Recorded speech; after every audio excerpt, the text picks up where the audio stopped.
വീണുപോയ ഒരു കാലഘട്ടം, ലോകത്തിന്റെ മലിനതകളാൽ വശീകരിക്കപ്പെട്ട കാലഘട്ടം, ലോകത്തിന്റെ മ്ലേച്ഛതകൾ സഭയ്ക്കകത്ത് നുഴഞ്ഞു കയറിയ ഒരു കാലഘട്ടമാണ് സ്തോത്രം ചെയ്യുന്ന പെർഗമോസ് സഭയുടെ കാലഘട്ടം എന്ന് പറയുന്നത്.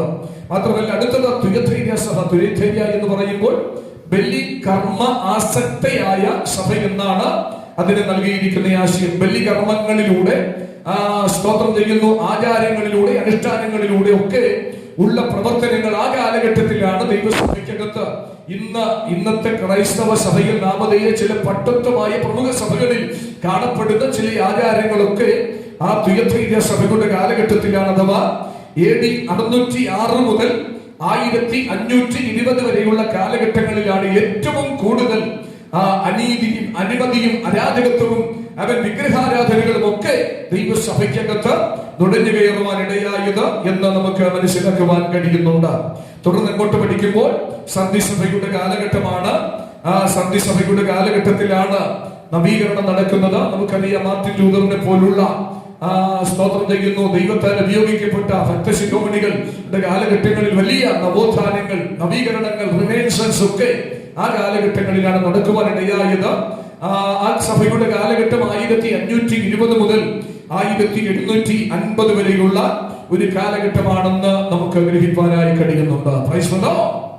ഏറ്റവും അവസാനമായി സ്തോത്രം ചെയ്യുന്നു പറഞ്ഞിരിക്കുന്ന അടുത്ത സഭയാണ് ഫിലദൽഫിയ സഭ. അതിന്റെ കാലഘട്ടം 1750 മുതൽ 1900 വരെയുള്ള ഒരു കാലഘട്ടം. സഹോദര സ്നേഹത്തെ നിലനിർത്തിയ ഒരു സഭയാണ് ഫിലദൽഫിയ സഭ എന്ന് മനസ്സിലാക്കുവാൻ കഴിയുന്നത്. ഏറ്റവും അവസാനത്തെ സഭയാണ് നമ്മൾ വായിച്ച ലവോദിക്കയിലെ സഭ എന്ന് പറയുന്നത്. ഈ ലവോദിക്ക സഭയുടെ പിരീഡ് AD 1900 മുതൽ ദൈവസഭ ഭൂമിയിൽ നിന്ന് എടുക്കപ്പെടുന്നത് വരെ, അഥവാ കർത്താവ് തന്റെ വിശുദ്ധ മണവാട്ടിയെ ചേർക്കുവാൻ വരുന്നത് വരെയുള്ള ഒരു പിരീഡാണ് ഈ സഭയുടെ കാലഘട്ടം, അഥവാ ലവോദിക്കിയ സഭയുടെ കാലഘട്ടം. ഞാൻ ഇന്ന് രാത്രിയിൽ വായിച്ച ആ വേദഭാഗത്ത് നിന്നുകൊണ്ട് നമുക്ക് ഒന്ന് രണ്ട് കാര്യങ്ങൾ, ആ സഭയുടെ ചില നിലകൾ നമുക്ക് ധ്യാനിക്കാനായി സാധിക്കട്ടെ. ഇവിടെ സഭയുടെ നാഥനായ കർത്താവ് പറയുന്ന ഒരു പദമാണ്, ഞാൻ വാതിൽക്കൽ നിന്നതിയുന്നു, മുട്ടുന്നു. ആരെങ്കിലും എന്റെ ശബ്ദം കേട്ട് വാതിൽ തുറന്നാൽ ഞാൻ അവനോടും അവൻ എന്നോടും കൂടെ അത്താഴം കഴിക്കുവാനിടയായിത്തീരും. സഭയുടെ നാഥനായ കർത്താവ് ദൈവസഭയുടെ വാതിൽക്കൽ വന്നു നിന്ന് അവിടുന്ന് മുട്ടിക്കൊണ്ട് നിൽക്കുകയാണ്, നോക്ക് ചെയ്തുകൊണ്ട് നിൽക്കുകയാണ്. ആരെങ്കിലും ആ ശബ്ദം ഒന്ന് കേട്ടാൽ, ആ മുട്ടുന്ന ശബ്ദം ആരെങ്കിലും കേട്ടാൽ, അവൻ സ്തോത്രം വാതിൽ തുറന്നു കൊടുക്കുവാൻ ആഗ്രഹിച്ചാൽ, അവൻ ആ ശബ്ദം കേട്ടാൽ മതി, ആ വാതിൽ തുറന്ന് കർത്താവ് അവനോട് കൂടെ ഇരിപ്പാനായിട്ട് ആഗ്രഹിക്കുന്നു. ഇരിപ്പാൻ മാത്രമല്ല, അവനോട് കൂടെ അത്താഴം കഴിക്കുവാൻ എന്റെ കർത്താവ് ഇന്ന് രാത്രിയിലും ആഗ്രഹത്തോടെ കടന്നു വന്നിരിക്കുകയാണ്. കരമുയർത്തി ദൈവത്തെ സ്തുതിച്ചാട്ട. നോക്കൂ, കർത്താവ് എന്തിനാണ് ഈ സഭയിൽ വന്നു നിന്ന് മുട്ടുന്നത്? തമ്പുരാൻ എന്താണ് ഈ സഭയിലൂടെ നമ്മെ കുറിച്ച് ആഗ്രഹിക്കുന്നത്? ഒറ്റവാക്കിൽ ഞാൻ ഇങ്ങനെ പറയാം, ദൈവജനത്തെ സകല നീതിയിലും സത്യത്തിലും വഴി നടത്തുവാൻ ദൈവാത്മാവ് സഭയുടെ വാതിൽക്കൽ വന്നു നിന്ന് മുട്ടുന്നതിനെ കാണിക്കുകയാണ്. Price the Lord. നമുക്കറിയാം, ഈ കാലഘട്ടം ലവോദിക്കിയ സഭയുടെ കാലഘട്ടമാണ്. ആ സഭയെ കുറിച്ച് ദൈവാത്മാവ് വ്യക്തമാക്കുന്നത് കർത്താവ് എങ്ങനെയാണ് വെളിപ്പെടുന്നത് അറിയാമോ?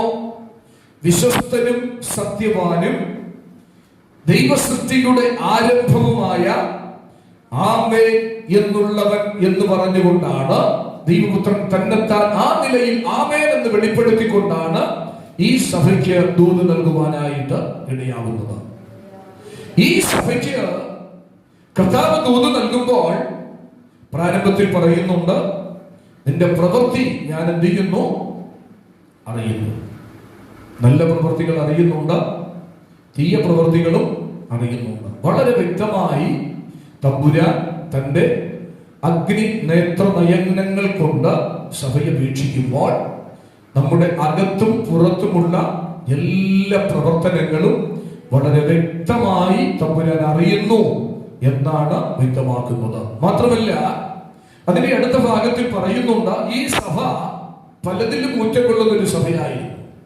അതുകൊണ്ടാണ് നീ ശീതവാനും ഉഷ്ണവാനും അല്ലാത്ത ഒരവസ്ഥ ഞാൻ എന്ത് ചെയ്യുന്നുണ്ട്, മനസ്സിലാക്കുന്നുണ്ട്. രണ്ടും കെട്ട ഒരു പരുവത്തിലാണ് നീ എന്ത് ചെയ്തുകൊണ്ടിരിക്കുന്നത്, പോകുന്നത്. അതുകൊണ്ട് ദൈവസഭയെ സകല നീതിയിലും സകല സത്യത്തിലും വഴി നടത്തുവാൻ ദൈവത്തിന്റെ ആത്മാവ് അവൻ വന്നു നിന്ന് മുട്ടിക്കൊണ്ട് നിൽക്കുകയാണ്. ഇന്ന് രാത്രിയിലും അവൻ ദൈവം അല്ലെങ്കിൽ അവിടുത്തെ ആത്മാവ് അവൻ വാതിൽക്കൽ നിന്ന് വന്ന് മുട്ടുന്നുണ്ട്. അവൻ നമ്മെ നേരായ പാതകളിൽ നടത്തുവാൻ വേണ്ടി, സത്യത്തിന്റെ മാർഗത്തിൽ നടത്തുവാൻ വേണ്ടി അവൻ നമ്മൾ യോഹന്നാന്റെ സുവിശേഷത്തിൽ ഇങ്ങനെ വായിക്കുന്നു, ദൈവത്തിന്റെ ആത്മാവ് അവൻ നമ്മിലേക്ക് കടന്നു വന്നു കഴിഞ്ഞാൽ ആ പരിശുദ്ധാത്മാവ് സകല സത്യത്തിലും അവൻ നമ്മെ വഴി നടത്തുന്ന ആത്മാവെന്നാണ് പറഞ്ഞിരിക്കുന്നത്. വിശ്വസിക്കുന്നവർ കരമുയർത്തി എന്റെ കർത്താവിന്റെ മഹത്വപ്പെടുത്താത്ത. അപ്പോൾ അവൻ നമ്മെ സത്യത്തിൽ വഴി നടത്തേണ്ടതിന്, അസത്യം നിറഞ്ഞ ഈ ലോകത്തില്, അനീതി നിറഞ്ഞ ഈ ലോകത്തില്, അവൻ വരൾച്ചകൾ നിറഞ്ഞ ഈ ലോകത്തില്, അവൻ മലിനതകൾ നിറഞ്ഞ ഈ കാലഘട്ടങ്ങളില് അവൻ നമ്മെ അതിനകത്തുകൂടെ അവൻ വളരെ വിശുദ്ധിയുടെ പാതകളില്, ദൈവത്തിന്റെ കൃപയില്, അവൻ സത്യത്തിന്റെ ആത്മാവിനാൽ ദൈവജനം നടത്തപ്പെടേണ്ടത് ആവശ്യമാകുന്നു എന്ന് ദൈവം ആഗ്രഹിച്ചിട്ട് അവൻ വാതിൽക്കൽ വന്നു നിന്ന് ഇന്ന് രാത്രിയിൽ മുട്ടിക്കൊണ്ടിരിക്കുകയാണ്. എന്റെ കർത്താവ് കാണുമ്പോൾ ശീതവാനുമല്ല ഉഷ്ണവാനും അല്ല. അതുകൊണ്ട് ഇന്ന് രാത്രിയില് നമ്മുടെ ആത്മീക നിലകൾക്ക് ദൈവം ഒരു വ്യത്യാസം വരുവാനായിട്ട് എന്ത് ചെയ്യുന്നുണ്ട്, ആഗ്രഹിക്കുന്നുണ്ട്. അങ്ങനെ സ്തോത്രം ചെയ്യുന്നു. കർത്താവ് ആഗ്രഹിക്കുന്ന നമ്മുടെ ഹൃദയം ദൈവത്തിന്റെ സിംഹാസനം സ്ഥാപിച്ചിട്ട് അവിടെ നിന്ന് ഇരിക്കുവാനുള്ള ഒരു പാലസാക്കി മാറ്റുവാൻ എന്റെ ദൈവം ആഗ്രഹിക്കുകയാണ്. അതിനു വേണ്ടിയാണ് അവൻ മുട്ടുന്നത്. അവൻ നമ്മൾ പ്രാർത്ഥിക്കുന്നു, ആരാധിക്കുന്നു, സ്തോത്രം ചെയ്യുന്നു, ദശാംശം കൊടുക്കുന്നു, ആലയത്തിൽ പോകുന്നു, ആലയത്തിലുള്ള എല്ലാ കാര്യാദികളിലും പങ്കെടുക്കുന്നു. പക്ഷേ നമ്മൾ വ്യക്തിപരമായി ഒന്ന് നമ്മെ വിലയിരുത്തിയാൽ, സ്വയമായി നമ്മെ കുറിച്ച്, നമ്മുടെ പരിമിതികളെ കുറിച്ച് നമ്മളൊന്ന് ചിന്തിപ്പാൻ തുടങ്ങിയാൽ നമ്മുടെ ശൂന്യതകൾ നമുക്ക് ഗ്രഹിപ്പാൻ കഴിയും, നമ്മുടെ പരിമിതികൾ മനസ്സിലാക്കുവാൻ കഴിയും, നമ്മുടെ തോൽവികൾ നമുക്ക് കണ്ടെത്തുവാൻ കഴിയും. എവിടെയാണ് പരാജയങ്ങൾ ഭവിച്ചത്, വീഴ്ചകൾ സംഭവിച്ചത് എന്ന് നമുക്ക് ഉണരുവാൻ സാധിക്കും. അവൻ സ്തോത്രം. ദൈവം പലപ്പോഴും നമ്മൾ വിളിക്കുന്നുണ്ടെങ്കിലും അവൻ കർത്താവ് നമ്മുടെ ഹൃദയത്തിന് പുറത്താണ് ഇരിക്കുന്നത്. കർത്താവിന് വസിക്കുവാനുള്ള അവസരം നമ്മുടെ ഹൃദയത്തിനകത്തില്ല. അവൻ സ്തോത്രം. അശുദ്ധമായ ഇരിപ്പിടങ്ങളിൽ എന്റെ ദൈവം തമ്പുരാൻ ഇരിക്കുവാൻ ആഗ്രഹിക്കുന്നില്ല. പകയുള്ള അസൂയയുള്ള ഹൃദയത്തിനകത്ത് ദൈവത്തിന് വസിപ്പാൻ ഇട്ടമില്ല. അവൻ സ്തോത്രം ചെയ്യുന്നു. അവൻ കോപവും ക്രോധവും വാഗ്വാദവുമുള്ള ഒരു ശരീരത്തിൽ വസിപ്പാൻ ദൈവത്തിന് ഇട്ടമില്ല. അവൻ കലക്കങ്ങളും ഭിടക്കലും ഉണ്ടാക്കുന്ന ഒരു ശരീരത്തിൽ വസിപ്പാൻ ദൈവത്തിന് ഇട്ടമില്ല. അവിടെ ദൈവത്തിന്റെ സിംഹാസനം സ്ഥാപിക്കപ്പെടത്തില്ല. അതുകൊണ്ട് ഇന്ന് രാത്രിയിൽ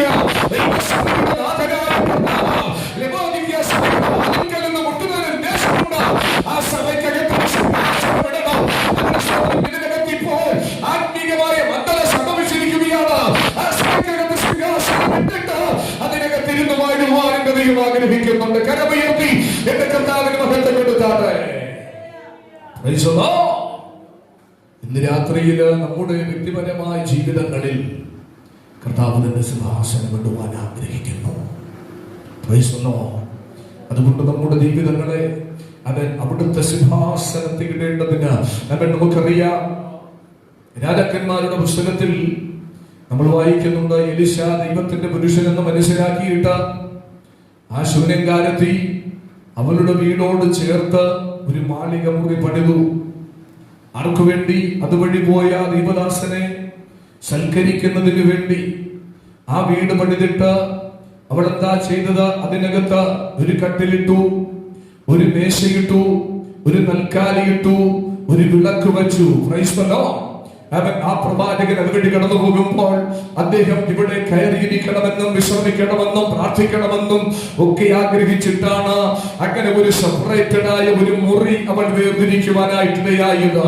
അവൻ ഇന്ന് രാത്രിയിൽ യേശുവിനെ അനുഗമിക്കുന്ന അവൻ ദൈവമക്കൾ തിരിച്ചറിയണം, എന്റെ കർത്താവിന് വസിക്കേണ്ടതിന്, എല്ലായ്പ്പോഴും വന്ന് വസിക്കേണ്ടതിന്, അവിടുത്തെ സിംഹാസനം എല്ലായ്പ്പോഴും നമ്മൾ സ്ഥാപിക്കേണ്ടതിന് അവൻ നമ്മുടെ സ്വീകരണ മുറി അവൻ എല്ലായ്പ്പോഴും തുറന്നിട്ട് വിളിക്കണം. ഇതിനകത്ത് ശത്രുവിനുള്ള അവസരമാക്കി മാറ്റരുത്. ഇത്യാദി മോഹഭംഗങ്ങൾ വരുത്തുന്ന വിഷയങ്ങൾക്ക് ഈ ഹൃദയത്തിനകത്ത് അവൻ ദൈവത്തിന്റെ ഇരിപ്പിടമാകുക, ദൈവത്തിന്റെ സിംഹാസനം സ്ഥാപിപ്പാൻ അവൻ ഇന്ന് രാത്രിയിൽ നമ്മൾ ഒരുക്കുവാനിടയായ എന്റെ കർത്താവ് നമ്മിൽ വസിക്കുവാൻ ആഗ്രഹിക്കുകയാണ്. Praise the Lord. ലവോദിക്കിയ സഭയോട് ദൈവം ആഗ്രഹിക്കുന്നത് വാതിൽക്കൽ വന്ന് നിന്ന് മുട്ടുന്നതിന്റെ കാരണം മറ്റൊന്നല്ല, അവൻ സ്വതന്ത്രന്റെ സിംഹാസനത്തെ അവിടെ ഇടുവാനായിട്ട് ആഗ്രഹിക്കുകയാണ്. Praise the Lord. എന്തിനാണ് നിന്ന് മുട്ടുന്നത്?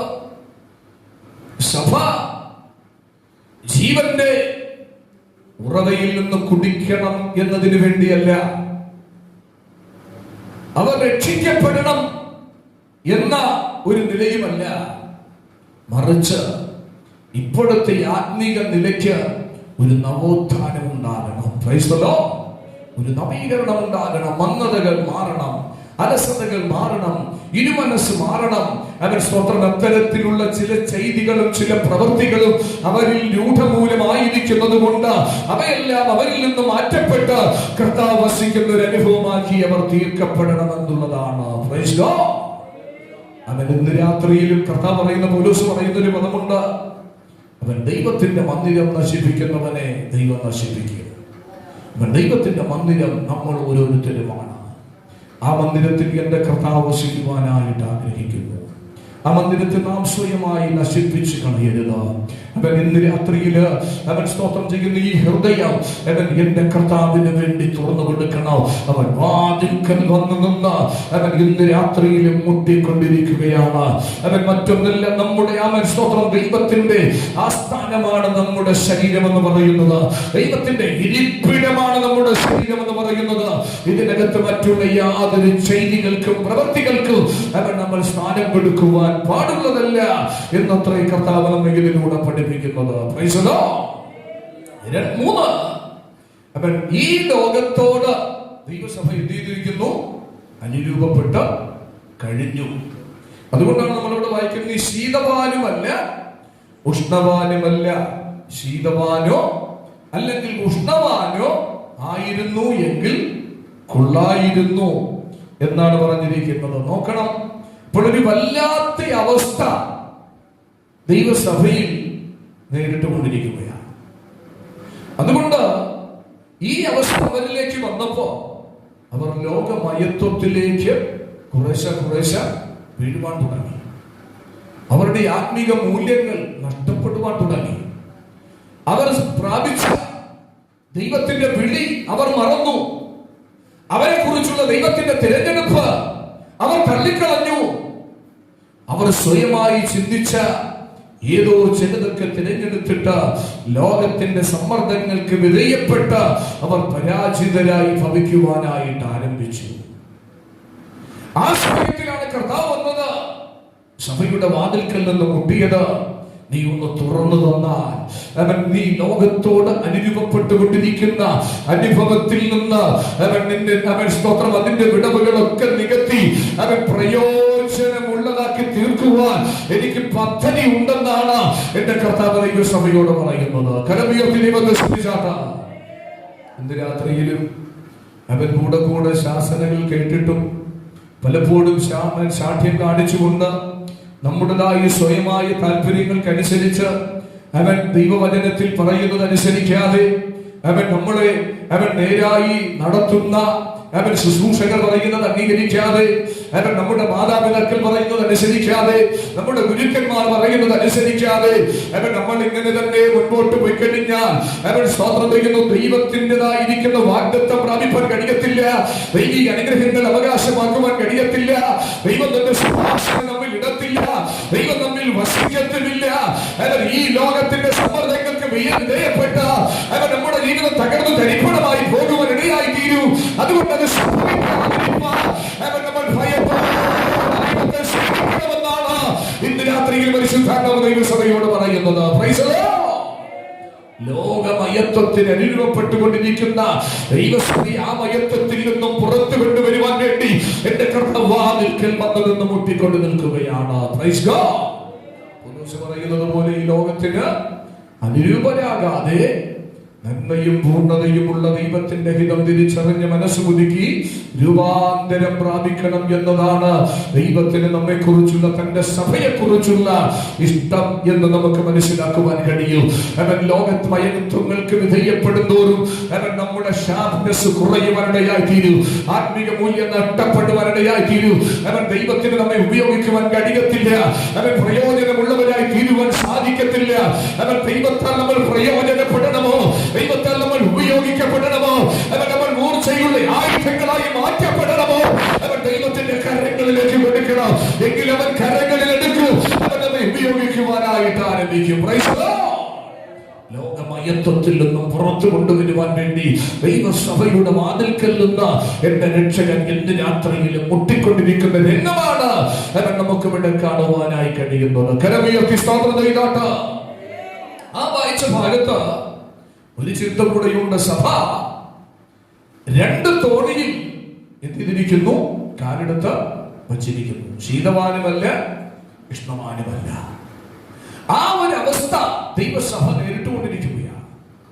ആ അവസ്ഥയ്ക്ക് മാറ്റം വരണം. അവൻ ഇവിടെ നമ്മൾ പഠിക്കുമ്പോ അവൻ ഇല്ലാത്തതിനെ ഉണ്ട് എന്ന് ഭാവിക്കുന്നു. അതിന്റെ അടുത്ത വാക്യം ഒന്ന് വായിച്ചാട്ടെ.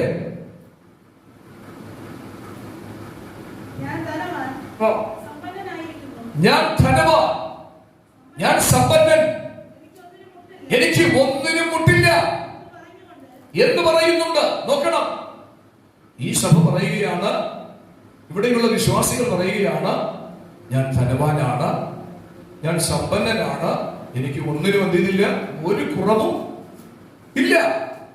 അപ്പോൾ നമ്മൾ ഇവിടെ മനസ്സിലാക്കുന്നത് ഇല്ലാത്തത് ഉണ്ട് എന്ന് സ്വയം ഭാവിച്ച് തൃപ്തി അടയുന്ന ശോചനീയമായ ഒരു നിലയിലേക്ക് ദൈവസഭ മാറ്റപ്പെട്ട് കഴിഞ്ഞു. ഈ അവസ്ഥയ്ക്ക് മാറ്റം വരുത്തുവാൻ എന്റെ കർത്താവ് ആഗ്രഹിക്കുകയാണ്. ലവോദിക്കിയ സഭയുടെ കാലഘട്ടം പോലെ തന്നെയാണ് ഈ കാലഘട്ടത്തിലും ദൈവസഭ നീക്കപ്പെട്ടുകൊണ്ടിരിക്കുന്നത്. എവിടെ നോക്കിയാലും ഇതേ അവസ്ഥ നമുക്ക് കാണുവാൻ കഴിയും. രണ്ട് തോണിയിൽ അവർ കാലുകൾ എടുത്തു വച്ചിരിക്കുന്നു. അത്തരത്തിലുള്ള യാത്ര അപകടകരമാണ്. ഒരിക്കലും തുറമുഖത്ത് ആ യാത്രയിൽ എത്തിച്ചേരുവാൻ കഴിയത്തില്ല. വീണുപോകാം, ഉടഞ്ഞു പോകാം, ഒരിടവും എത്തിച്ചേരാതെ വണ്ണം തകർന്ന് തരിപ്പണമായേക്കാം. അതുകൊണ്ട് കർത്താവ് പറയുന്നു, ഒന്നുകിൽ നീ ശീതവാനായിരിക്കണം, ഒന്നുകിൽ നീ ആത്മീകനായിരിക്കണം, അല്ലെങ്കിൽ നീ എന്ത് ചെയ്യണം, ജഡീകനായിരിക്കണം. രണ്ടും കെട്ട പരുവത്തിൽ നീ എന്ത് ചെയ്യരുത്, ജീവിക്കരുത്. അത് ദൈവം വെറുക്കുന്നു, അത് ദൈവം ഉപേക്ഷിക്കുന്നു. അവൻ സ്തോത്രം ചെയ്യുന്നു.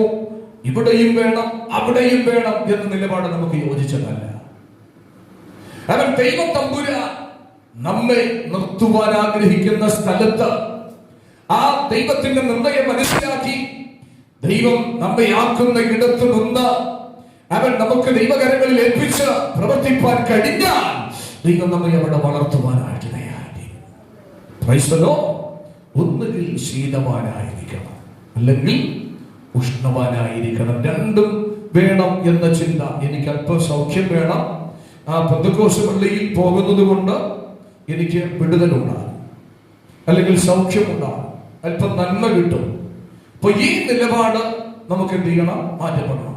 നമ്മുടെ ആവശ്യങ്ങൾക്ക്, മറ്റുള്ള കാര്യസാധ്യത്തിന്, ഒരു ജോലി, ഒരാട്, പശു, കോഴി, മാട്, ഇതൊക്കെ കിട്ടണമെങ്കിൽ നമ്മൾ വേറെ എവിടെയെങ്കിലും പോകണം.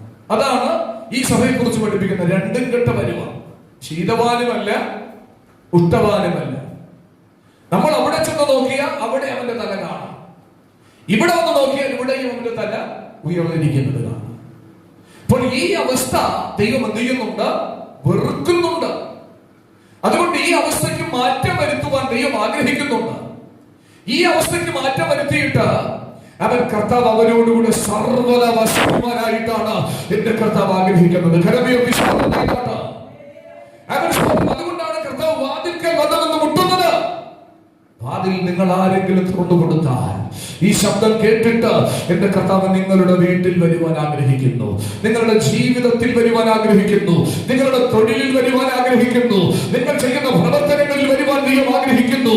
അവൻ നിങ്ങളോട് കൂടെ വരിക മാത്രമല്ല, അവൻ നിങ്ങളോട് കൂടെ വസിച്ച്, അവൻ നിങ്ങളോട് കൂടി ഭക്ഷിച്ച്, അവൻ നിങ്ങളെ ആശീർവദിക്കുവാനായിട്ട് സഭയുടെ നാഥൻ ആഗ്രഹിക്കുകയാണ്. Praise the Lord.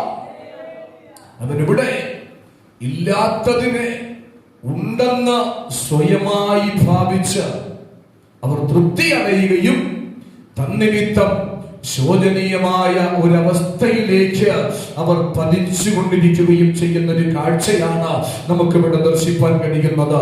അവൻ അത്തരത്തിലുള്ള സഭയെ നോക്കി കർത്താവ് പറയുന്നത് എന്താണെന്നറിയാമോ?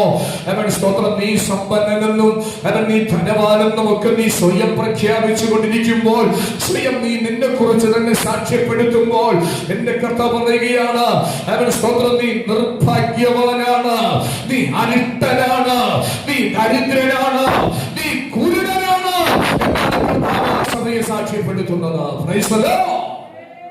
എന്ന് പറഞ്ഞാൽ ഈ സഭ സ്വയമായി പറയുന്നു, ഞാൻ ധനവാൻ, ഞാൻ സമ്പന്നനായിരിക്കുന്നു, എനിക്കൊന്നിനും കുറവില്ല എന്ന് സ്വയം ഊറ്റം കൊള്ളുമ്പോൾ കർത്താവ് സഭയെ നോക്കിയിട്ട് പറയുന്നുണ്ടോ, അതല്ല, നീ നിർഭാഗ്യവാനാണ്, നീ ഭാഗ്യമില്ലാത്തവനാണ്, നീ കുരുടനാണ്, നീ ദരിദ്രനാണ്, നീ പ്രയോജനമില്ലാത്തവനാണ്. നീ പ്രയോജനമുള്ളവനായി തീരണമെങ്കിൽ, അവൻ നിന്റെ ആത്മീക കുരുട് മാറണമെങ്കിൽ, നിന്റെ ദാരിദ്ര്യം മാറ്റപ്പെടണമെങ്കിൽ അവൻ നീ എന്താ ചെയ്യേണ്ടത്? അവൻ തമ്പുരാൻ ഒരു ചില കാര്യങ്ങൾ ബുദ്ധിപദേശിക്കുന്നുണ്ട്.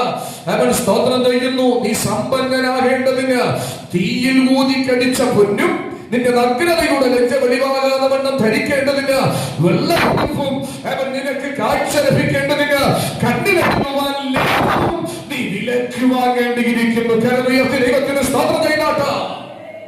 ഇന്ന് രാത്രിയില് വില കൊടുക്കുവാൻ തയ്യാറായ കർത്താവ് നിങ്ങളിൽ അവിടുത്തെ ആത്മാവിനെ പകരുവാൻ ആഗ്രഹിക്കുകയാണ്. ആത്മീകമായി കുരുട് പിടിച്ച് ദൈവം ഒരുക്കിയിരിക്കുന്ന വാഗ്ദത്തങ്ങൾ നിത്യത കാണുവാൻ കഴിയാതെ ഈ ലോകത്തിന്റെ ദൈവം എന്ന് പറയപ്പെടുന്ന ശത്രുവായ പിശാച് നമ്മുടെ കണ്ണുകളെ കുരുടാക്കിക്കൊണ്ടിരിക്കുമ്പോൾ, അവൻ കുരുടാക്കിക്കൊണ്ടിരിക്കുന്ന കണ്ണിന് ആത്മീക പ്രകാശനം നൽകുവാൻ, ഒരു ഹ്രസ്വദൃഷ്ടിയല്ല ഒരു ദീർഘദൃഷ്ടി നൽകുവാൻ അവൻ ഇന്ന് രാത്രിയിൽ ആ ലേവത്തെ നിങ്ങളുടെ കണ്ണിൽ പുരട്ടുവാൻ എന്റെ ദൈവം ആഗ്രഹിക്കുകയാണ്. ആ അഭിഷേക ദൈവത്തെ നിങ്ങളിൽ പുരട്ടുവാൻ എന്റെ ദൈവത്തിന് ഇന്ന് രാത്രിയിൽ പദ്ധതിയുണ്ട്. നിങ്ങളുടെ നിർഭാഗ്യമായ അവസ്ഥയ്ക്ക്, നിങ്ങളുടെ ദാരിദ്ര്യമായ അവസ്ഥയ്ക്ക് അവൻ മാറ്റം വരുത്തുവാൻ ഇന്ന് രാത്രിയിൽ എന്റെ കർത്താവ് ആഗ്രഹിച്ചു കൊണ്ടിരിക്കുകയാണ്. ഈ വചനം കേട്ടുകൊണ്ടിരിക്കുന്ന എത്ര പേർക്ക് ആഗ്രഹമുണ്ട്, എന്റെ ആത്മീക നിലയ്ക്ക് മാറ്റം വേണം, ഞാൻ ഇങ്ങനെ പരിതാപകരമായ നിർഭാഗ്യകരമായ ഒരവസ്ഥയിൽ ജീവിച്ചാൽ പോരാ, അവൻ സ്തോത്രം എന്റെ ജീവിതത്തിന് ഒരു മാറ്റം വേണോ? ഇവിടെ സഭയുടെ നാഥൻ വന്നു നിന്ന് മുട്ടിക്കൊണ്ടിരിക്കുന്നു. അവൻ ഈ വാതിൽ തുറന്നാൽ നിന്നോടുകൂടെ അത്താഴം കടിക്കുവാൻ ഞാൻ ആഗ്രഹിക്കുകയാണ്. അവൻ അവസാനം പറഞ്ഞ് ഞാൻ നിർത്താം. സഭയുടെ ആത്മീക ശക്തി നഷ്ടപ്പെട്ടിരിക്കുകയാണ്, ആത്മീക ദർശനം നഷ്ടപ്പെട്ടിരിക്കുകയാണ്, അവന്റെ കാഴ്ചപ്പാട് നഷ്ടപ്പെട്ടിരിക്കുകയാണ്. എന്നാൽ ഇന്ന് രാത്രിയില് എന്തിനാ സഭയുടെ നാഥൻ വന്നു നിൽക്കുന്നത്? അവൻ നഷ്ടപ്പെട്ട പ്രതാപം തിരികെ കൊടുക്കുവാൻ, നഷ്ടപ്പെട്ട ദർശനം തിരികെ കൊടുക്കുവാൻ, അവൻ നഷ്ടപ്പെട്ട മൂല്യങ്ങൾ തിരികെ കൊടുത്ത് അവനെ യഥാസ്ഥാനപ്പെടുത്തി അവന് ശക്തി യുക്തമാക്കി തീർത്ത് അവനോടുകൂടെ പങ്കാളിയാക്കുവാൻ ഇന്ന് രാത്രിയിൽ എന്റെ കർത്താവ് ദൈവം ആഗ്രഹിക്കുന്നുണ്ട്. നമ്മെ തമ്പുരാൻ വിളിച്ചതും തിരഞ്ഞെടുത്തതും അവിടുത്തെ ജീവനെ നമുക്ക് വേണ്ടി വിലയായി തന്നതും വെറുതെയല്ല. നമ്മളാരും നശിച്ചു പോകരുത്. നമ്മളാരും നശിച്ചു പോകാതെ നിത്യജീവൻ പ്രാപിക്കേണ്ടതിന് ദൈവം തന്റെ പുത്രനെ നമുക്ക് വേണ്ടി അയച്ചു തരുവാനായിട്ടിടയായി. പ്രിയ സഹോദരി സഹോദരന്മാരെ, ആ രക്ഷകനായ യേശുക്രിസ്തുവിലൂടെയാണ് അവൻ നമുക്ക് നിത്യത ദൈവം ഒരുക്കിയിരിക്കുന്നത്. ആ യേശു മുഖാന്തരമല്ലാതെ ആരും ദൈവത്തെ കാണുവാനായി കഴിയത്തില്ല. അവൻ അപ്പ പിതാവേ പിതാവേ എന്ന് വിളിച്ചു ആരും അവിടെ കടന്നു പോകത്തില്ല. ഇന്ന് രാത്രിയിൽ അവന്റെ ഇഷ്ടം അവർക്ക് മാത്രമാണ് ആദ്യത്തിന് അവകാശമാക്കുവാൻ കഴിയുന്നത്. അതുകൊണ്ട് ഇന്ന് രാത്രിയിൽ നഷ്ടപ്പെട്ട ദർശനങ്ങൾ, നഷ്ടപ്പെട്ട ആത്മീക മൂല്യങ്ങൾ, നഷ്ടപ്പെട്ട ദൈവത്തിന്റെ കൃപകൾ ഇവയെല്ലാം തിരികെ തന്ന് യഥാസ്ഥാനപ്പെടുത്തി അവൻ ആത്മീകമായ സമ്പന്നതയുടെ അനുഭവത്തിലേക്ക് അവൻ താങ്കളെ കൊണ്ടുവന്ന് അലങ്കരിച്ച് അവൻ മാനമുള്ളവരാക്കി തീർക്കുവാൻ ഇന്ന് രാത്രിയിൽ വാതിൽക്കൽ വന്നു നിന്ന് മുട്ടിക്കൊണ്ടിരിക്കുകയാണ്. അവൻ ജയിക്കുന്നവനെ അവൻ എന്റെ കർത്താവ് സിംഹാസനങ്ങളിൽ ഇരിപ്പാൻ വരം നൽകും എന്ന് പറഞ്ഞുകൊണ്ടാണ് ആ സഭയുടെ ദൂത് അവസാനിപ്പിക്കുന്നത്. ആകയാൽ പ്രിയമുള്ളവരെ, ഇന്ന് രാത്രിയിൽ ഞാൻ എന്റെ വാക്കുകളെ ഇവിടെ ചുരുക്കുവാൻ ആഗ്രഹിക്കുന്നു. അവൻ സഭയുടെ നാഥനായ കർത്താവ് ഇന്ന് രാത്രിയിൽ നമ്മുടെ ജീവിതത്തിനകത്താണോ അതോ അവൻ പുറത്താണോ വസിച്ചു കൊണ്ടിരിക്കുന്നത്? Price the Lord. സ്വയമായി ഒന്ന് ചിന്തിക്കൂ. ഞാൻ ഓർപ്പിച്ചു, ഈ സഭ എന്നത് ഒരിക്കലും മൺചുവരുകളാൽ കെട്ടപ്പെട്ടിരിക്കുന്ന ഒരു കെട്ടിടമല്ല. വചനത്തിൽ പറയുന്നുണ്ട്, നിങ്ങളാകുന്നു ദൈവത്തിന്റെ മന്ദിരം. അവൻ നാം ഓരോരുത്തരുമാകുന്നു ദൈവത്തിന്റെ സഭ. അവൻ നമ്മുടെ മന്ദിരത്തിനകത്ത് വസിക്കുവാനാണ് എന്റെ കർത്താവ് ഇന്ന് രാത്രിയിൽ ആഗ്രഹിക്കുന്നത്. പഴയ നിയമകാലഘട്ടങ്ങളിൽ അവൻ സ്തോത്രം പ്രത്യേകിച്ച് കൂടാരമൊക്കെ പണിതിട്ടുണ്ട്. കർത്താവിന് തന്റെ ജനത്തിനോടുകൂടി വസിപ്പാൻ ഒരു കൂടാരമൊക്കെ പണിയുവാനായിട്ടിടയായി. അവൻ പുതിയ നിയമത്തിലേക്ക് വരുമ്പോൾ കർത്താവിന് വസിക്കേണ്ടതിന് കൂടാരത്തിന്റെ ആവശ്യമില്ല. വലിയ വലിയ മൺമാളികകളോ ആലയങ്ങളോ ആവശ്യമില്ല. ആരാണ് ഹൃദയം തുറന്നു കൊടുക്കുന്നത്? അസൂയയില്ലാത്ത, പകയില്ലാത്ത, വിദ്വേഷമില്ലാത്ത, കലക്കമില്ലാത്ത, കോപമോ ക്രോധമോ ഇല്ലാത്ത ഒരു ഹൃദയത്തിനകത്ത് അതെ നല്ല മനസ്സോടെ ആ ഹൃദയത്തിലേക്ക് ക്ഷണിക്കുന്നത്, ആ ഹൃദയത്തിൽ തന്റെ സിംഹാസനം സ്ഥാപിച്ച് ഇരുന്ന് അരുളുവാൻ അവൻ വാഴുവാനായിട്ട് എന്റെ കർത്താവ് ഇന്ന് രാത്രിയിൽ ആഗ്രഹിക്കുകയാണ്. Praise the Lord. അതുകൊണ്ട് ഇന്ന് രാത്രിയിൽ അവൻ അങ്ങനെ ആരെങ്കിലും ആഗ്രഹിക്കുന്നെങ്കിൽ എന്റെ ഉള്ളത്തെ എന്റെ കർത്താവേ അങ്ങയുടെ കരങ്ങളിൽ ഏൽപ്പിക്കുന്നു. അവൻ ഇതുവരെ ഞാൻ എനിക്ക് തോന്നിയതുപോലെ ജീവിച്ചു, എനിക്ക് തോന്നിയതുപോലെ പ്രവർത്തിച്ചു, എനിക്ക് തോന്നിയതുപോലെ മറ്റുള്ളവർ പറഞ്ഞതൊക്കെ കേട്ടു. അങ്ങയുടെ വാക്കിനെ ഞാൻ ചെവി തന്നില്ല. അവൻ സ്വന്തം ദൈവത്തിന്റെ ജനമായി അവൻ നിമിത്തം അവർ കനാലിൽ എത്തിച്ചേർന്നല്ലേ കേട്ടോ. അവൻ ഇന്ന് രാത്രിയിൽ കർത്താവ് പറയുന്ന അവൻ നമ്മുടെ ന്യായവിധിക്ക് കാരണമാകരുത്. അവൻ നമ്മുടെ നിത്യതയ്ക്ക്, നിത്യരക്ഷയ്ക്ക് ഈ വചനങ്ങൾ കാരണഹേതുകമായി ഭവിക്കണ്ട. വചനത്തിന് മുമ്പിൽ നമ്മെ ഏൽപ്പിച്ചു കൊടുക്കുക. ഒരു നിമിഷം നമ്മെ സമർപ്പിക്കുക. അവൻ നമുക്ക് തന്നെ വചനത്തിന് മുമ്പിൽ നടുക്കുക. അവൻ കർത്താവിന് വസിക്കുവാനുള്ള ഒരു ഇടം നമുക്ക് ഒരുക്കി കൊടുക്കുക. ഈ വചനങ്ങളാൽ കർത്താവ് എല്ലാവരെയും അനുഗ്രഹിക്കട്ടെ. എല്ലാ കണ്ണുകളും അടയട്ടെ, എല്ലാ മുഴങ്കാലുകളും അടങ്ങട്ടെ. അവൻ ഒരുമിച്ച് സ്വർഗത്തിലേക്ക് അവൻ നമ്മുടെ കണ്ണുകൾ ഉയർത്താം.